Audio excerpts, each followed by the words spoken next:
Good evening, I'm David Kramer at the National Weather Service, Alaska statewide weather. Starting off for the remainder of the day, we have a couple of lows out over the Bering Sea. One sitting pretty stationary out over the western Bering. That's bringing some showers to the area as well as down to the western and central Aleutian Islands. The other low is moving through the eastern portions of the Bering Sea with its front draped across the Alaska Peninsula and bringing rain to the peninsula area and up much of the west coast of the state. As we get up into the Norton Sound area and areas further to the north, that rain is going to be mixed with fog, and a rain-fog mix is going to continue up the Arctic coastline. Some of the rain is pushing a little bit into the western interior, into southern locations of the western Brooks Range as well. But high pressure is dominating throughout the Gulf of Alaska, keeping south central Alaska, the eastern interior, and down into the Panhandle clear of precipitation for today.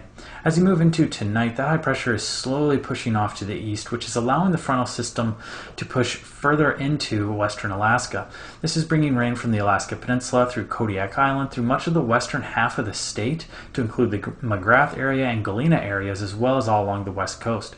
As we get up by the Norton Sound area again, we're going to see a mix of rain and fog, and that's going to continue up through the Point Hope area, and then we'll have some fog up along the Arctic coastline.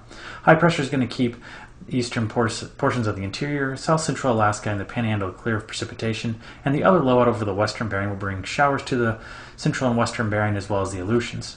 On Tuesday, that low is going to start to drift further to the southeast, bringing some showers down into the western, central, and eastern Aleutian Islands.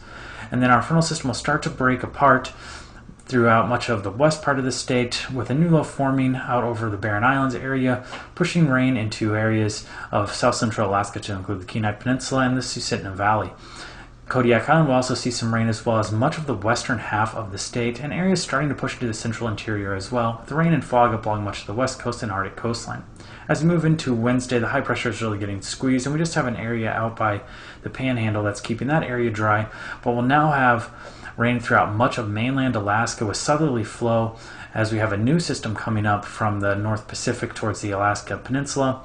That's going to bring rain all along the North Gulf Coast, Kodiak Island, southwest Alaska, much through the interior and west coast, as well as through the Brooks Range and Arctic coastline, with some areas of snow in the higher elevations of the Brooks Range. We're also going to see some lighter rain showers through some of the Bering Sea and Aleutian Islands.